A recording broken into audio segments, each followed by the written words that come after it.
Hi, friends. Welcome to today's episode of We Are Marketing Happy, a healthcare marketing podcast. My name is Jenny Bristow. I am the CEO and owner of Hedy Hopp, a full-service, fully healthcare marketing agency.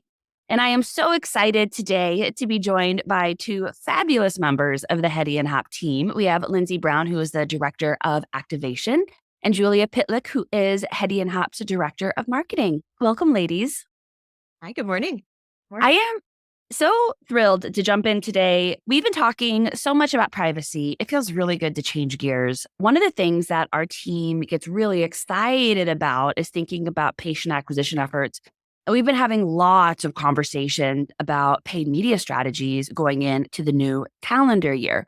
Whether folks operate on a fiscal or calendar, everybody's still thinking about a fresh start going into January. And so I wanted to pause and really spend a little bit of time with y'all talking specifically about paid media and what a patient acquisition marketing mix should look like right now. So, Lindsey, I'd love if you'd kick us off just talking a little bit about where our clients' heads are at and kind of the conversations that you've been a part of what folks are thinking about right now. Absolutely. So a lot of our clients are obviously in the planning stages. And so they're thinking about what do we need to change for next year? Obviously, they're making some changes because of privacy, which we won't get into too much on this call, but they're really thinking about how do we get more leads? How do we get out to more patients? And the first thing that they always think about is, what are those channels that are producing the best ROI from us from a lead perspective? So they go straight to the things like paid search that are really great at generating those leads. And there's a really great way to attribute that to a paid search campaign, for example. The problem is with paid search, it's like a demand, it's a demand platform. So you're only going to get the people that are already interested. So what we've been talking with our clients about is really thinking about what are those things that you need to do to build up awareness and build up interest and consideration in your products and services so that when they're ready to start searching and they're ready to start moving forward, you're going to capitalize them in your search campaign. So that's kind of where the conversations have gone. Yeah, I think that, Lindsey. I think about that all the time in terms of what are the right paid channels that are about demand creation, right? That's where we tend to look at awareness and some consideration. But then, yes, paid search is so wonderful for that demand capture of someone. Think about what they're putting in the search bar, right? Their zip code plus whatever condition they're looking to treat. That's the place that absolutely our clients want to make sure that they show up. But I think the planning phase is a great portion to say, okay, where do we need to pull up a little bit and think about that demand creation? Yeah, absolutely. So things like making sure your message is out in front of more people, making sure that partnerships that you have available. And it's not just a paid media thing, although paid media is really going to help you with that. It can help you with the volume. It can help you control sort of where that message is, how you spend that budget. Media is perfect at that. But there's still other ways you can get that message out, right? You've got your earned efforts that you do through your PR. You've got owned efforts through email marketing and email communication and that kind of thing. But paid media really is going to help you sort of expand sort of your existing ecosystem and give you a little bit more control over where you're putting your dollars and your efforts to start to see those results come in through that funnel. I would love to hear both of your thoughts about how paid social plays into the patient journey and when it's appropriate versus when it may not be, whether we're thinking about brand marketing at a high level or service line or provider specific. What are your thoughts? You want to go first, Julia? I can go first.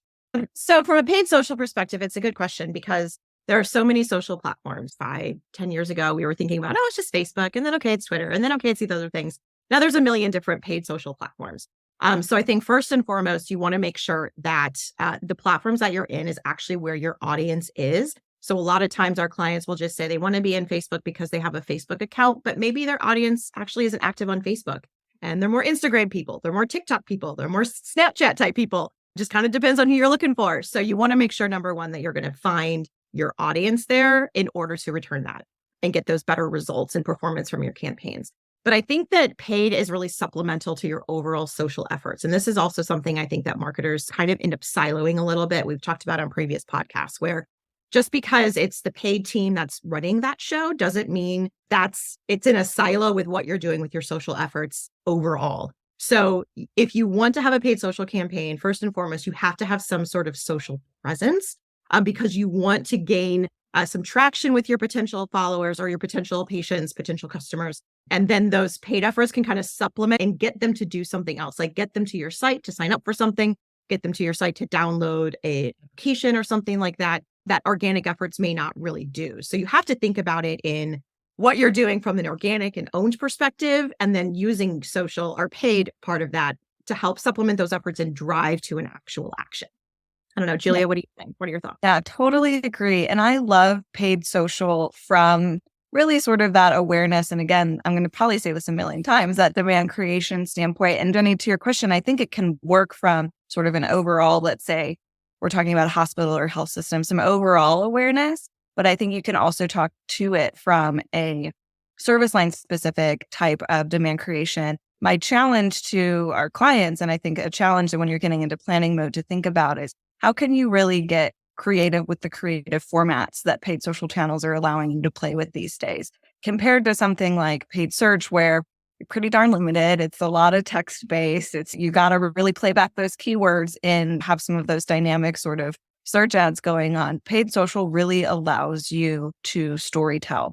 You can storytell through wonderful static imagery and copywriting. You can storytell through some really creative short form video. There's so many ways to really get some more of that emotion, which healthcare is rich with, again, at the overall level or at the service line level, and really reach people and start to stick in their mind. So I really encourage, especially if you're trying to tell a really emotional or really compelling story, to lean hard into paid social in your media plans.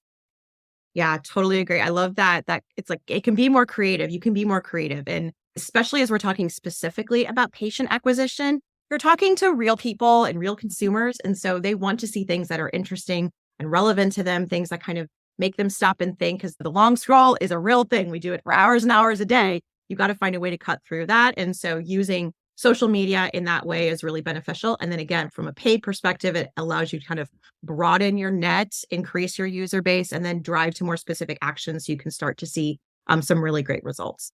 I love that. That's a great kind of thought process of how to combine the two together and stand out. I hate to use the privacy word, but I feel like we have so many podcasts talking about this. We are not a privacy agency, but we have become experts in it. So one of the things we've been counseling a lot of our clients on as they head into the new year is how they can continue doing a lot of the tactics they were doing before with patient privacy and consumer privacy front of mind. So specifically what I'd love to hear from y'all, overall, we're saying don't stop digital just because of everything that's going on. This is not a directive to go back to traditional mailers exclusively and billboards. We can still do digital.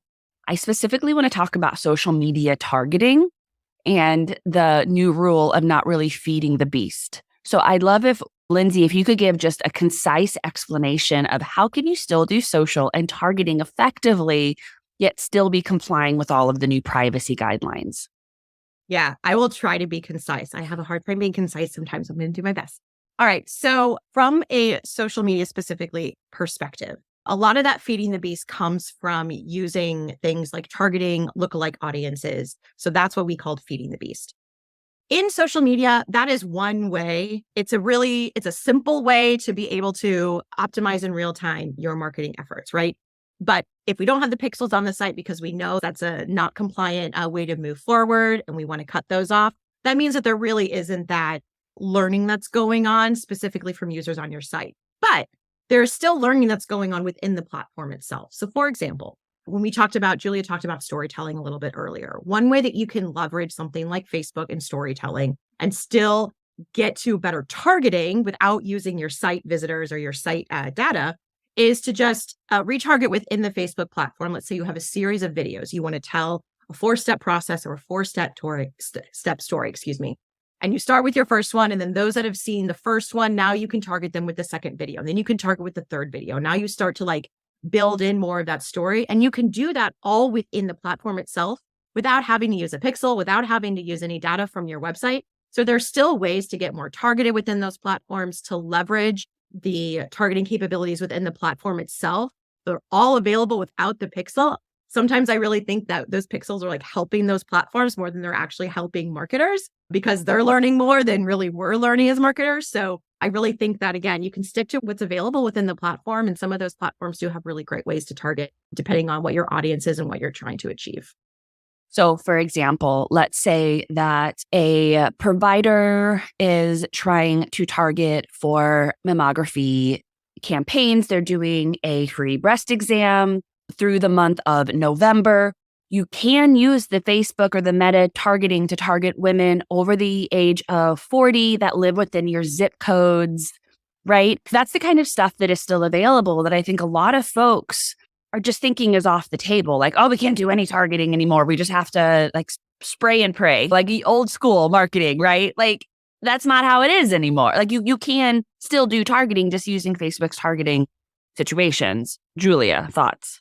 Yeah, agreed. I think what is off the table is sort of what healthcare marketers were doing when it came to the classic example, like the abandoned cart retargeting ad, right? If somebody clicked through from a Facebook ad, a service line web page, and almost filled out that form, but didn't quite, retargeting to come back and schedule an appointment like that from your own website's data is off the table, right? But when it comes to retargeting based off of the click on that ad, which is data native in that Facebook platform, that's still okay. So I think for me, it's been really helpful to look at that entire end-to-end journey from the first introductory piece of content we want to put out to a user of a specific target. Jenny, just like you spoke to, women over the age of 40. What are the stories? What are the messages we want to tell them throughout? And then map out a layer underneath. Like, what are the data signals that we will need to get from where in order to power that journey in paid social or in other paid media campaigns? And then as you do that, there's going to be a couple that are now off the table, like sending that data from your website back to Facebook. But I think you'll find that there's still plenty more on the table from native targeting and retargeting within the platform than you may think when you're grappling with some of these new privacy guidelines. I love that. That's helpful. Anything else that either of you want to share that we haven't touched on yet, thinking about patient acquisition, brand awareness, and kind of heading into the new calendar year? So one thing I do want to bring up is I think the measurement piece. So Julia, you peaked it perfectly. Like you're looking at certain data signals to understand where people are, understand then how to modify or optimize within that platform. So again, measurement also is not off the table. You can still measure all of the efforts of your marketing. It just may not be as necessarily seamless or all within Google Analytics or all within one place. You'll have to probably bring it in a little bit piecemeal, but it's still absolutely possible to understand how users are engaging with your content, how they are moving forward in a pipeline, how your things are helping to drive that forward. And so again, not completely off the table, just might take a little bit of additional upfront work and thinking of how you're going to do that, but it's absolutely possible. I love that. And I'll leave my parting thought with what everybody loves to talk about in media planning and planning season, which is budget. And we know from talking to a lot of our clients, budgets are flat at best, if not decreasing slightly.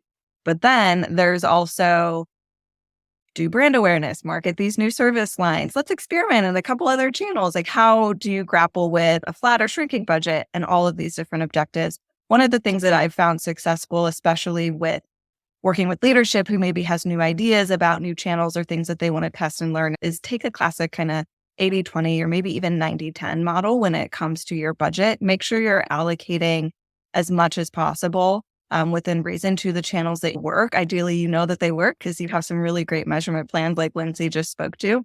And make sure you siphon off a little bit, 20%, 10% to be intentional about experimenting in some of these channels. That's a strategy I found really helpful when you want to innovate, but you also don't have an infinite amount of funds to do so. I love that. That's such a great strategy. And I think I would like to leave it that if there's anyone out there that's listening to this and you are kind of feeling the pressure of going into a new year with a flat budget and all these privacy concerns, reach out and chat with us. We have set up, all of our clients are still getting full conversion reporting for all of their media plans in a compliant way. It is possible. And so if you're still kind of grappling with that, you don't have full tracking in place, you are struggling getting reports to leadership, call us. We'd love to chat with you. And with that, we are going to be doing another episode talking specifically about provider marketing. So if you are a marketing team that is responsible for both patient acquisition and provider marketing, or if you're provider marketing specific, look for part 2 of this series and tune in to hear more about media planning for providers. And with that, thanks for tuning in to today's episode of We Are Marketing Happy. We'll see you soon.